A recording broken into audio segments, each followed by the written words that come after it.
सो अस्सलाम वालेकुम गाइस, आप देख रहे हो KYT बॉय, जहाँ पे आपको कश्मीरी यूट्यूबर्स की न्यूज़ देखने को मिलती है। आज मेरे पास काफ़ी सारी न्यूज़ है, तो इसलिए वीडियो को एंड तक देखते रहिए। तो चलिए आज की इस इंटरेस्टिंग वीडियो को स्टार्ट करते हैं। एंड हाँ, अगर आप में से कोई भी न्यू है चैनल पे तो प्लीज़ यार चैनल को सब्सक्राइब कर लेना। So let's start. तो चलिए फर्स्ट न्यूज़ के बारे में बात करते हैं। मैं बात कर रहा हूँ मशीरुल हक के बारे में। तो मशीरुल हक ने एक स्टोरी पोस्ट की थी अपने इंस्टाग्राम पे, तो पहले आप देखिए वो स्टोरी। भाई मैं तुम्हें कहना चाहता हूँ कि तू मुझे डराने की कोशिश करेगा, धमकाने की कोशिश करेगा कि मशीर जो है ये गाना छोड़ दे, लेकिन सुबनात क्या हद बुद फेक कोर अकाउंट पत कर तुम्हें मैसेज तो फिर मुझे बुरा वाला बोलो या सुगिंत कज़ा ते चाल। मशीर जहाँ है इस टाइम है खड़ा, वहीं पे हमेशा तुम्हें देखेगा एंड हमेशा सच्चाई गाएगा हमेशा। एंड इन स्टोरीज में उन्होंने लिखा था bitter human with sweet voice. And इसके बाद जो एक और स्टोरी पोस्ट की जैसे कि आप स्क्रीन पे देख ही सकते हो, उसमें लिखा था अगर सच में तेरे साथ कोई मसला होता ना तो तू वीडियो को फिर से पब्लिक नहीं करता, उतनी हिम्मत नहीं है तुझमें। अगर आपको नहीं पता कि ये जो है किसको बोल रहे हैं तो आप लोगों को पता ही होगा, इशफाक काबा ने कुछ दिन पहले अपना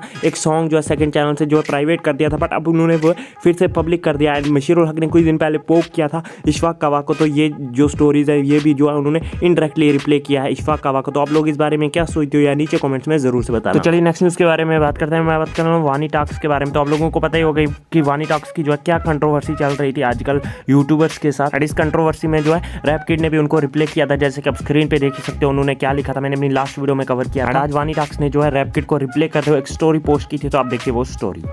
अस्सलाम वालेकुम। सबसे पहली बात यह है कि आपकी दुआ से और अल्लाह की मदद से मैं पहुंचा बेंगलुरु। और दूसरी बात यह है कि कहीं मैंने देखा कि कोई बोल रहा था स्टोरी अपलोड की थी, भाई you are begging for views, so do not beg for views. भाई मैं बैक फॉर व्यूज़ नहीं कर रहा हूँ, मैं व्यूज़ के लिए नहीं भूखा हूँ।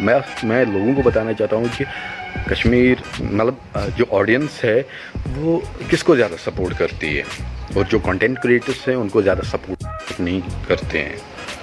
और मेरे लिए सेठी भाई जो है, यावर भाई जो है, बखुश जो है, इदरीस भाई, वो बेस्ट बंदे हैं। बाकी आप लोगों की सोच वो आपको काम आएगी। मुझे इन सब चीज़ों से फ़र्क नहीं पड़ता है, मतलब घंटा फ़र्क नहीं पड़ता। सो गाइस, आप लोग इस बारे में क्या सोचते हो या नीचे कमेंट्स में जरूर से बताना। तो चलिए नेक्स्ट न्यूज़ के बारे में बात करते हैं। मैं बात कर रहा हूँ वानी टॉक्स के बारे में। तो आप लोगों को पता ही होगा कि वानी टॉक्स की कंट्रोवर्सी में जो है बुकुस एंड यावर वानी ने जो है वानी टॉक्स को रिप्ले किया था, बट अदरीस मीर ने उनको रिप्ले नहीं किया था। बट कल उन्होंने एक वीडियो अपलोड की जिसमें उनका टाइटल था अदरीस मीर उसको सपोर्ट नहीं करता, और उन्होंने जो है वानी टॉक्स को रिप्ले किया। तो आप देखिए वो छोटी सी इंपॉर्टेंट बात जो आपके साथ शेयर करनी है वो ये है कि कुछ दिनों से कुछ लोगों ने जो है बहुत ज्यादा हवा बना के रखा है कि आप वानी टॉक्स को जो है सपोर्ट नहीं करते। अगर वानी टॉक्स खुद ये अपनी जुबान से बोलेगा इदरीस मीर ने, यावर वानी ने या बकुस ने उसको आज तक कभी सपोर्ट नहीं किया है, उसको इमोशनली सपोर्ट नहीं किया है, उसको मॉरली सपोर्ट नहीं किया है, या किसी भी तरीके से उसको सपोर्ट नहीं किया है, उसके बाद आपका हक बनता है कि आप हम तीनों की चैनल्स को अनसब्सक्राइब करो। सो बस यार आज की इस वीडियो में इतनी न्यूज़ से मिलते हैं नेक्स्ट वीडियो में, तब तक के लिए take care and bye bye.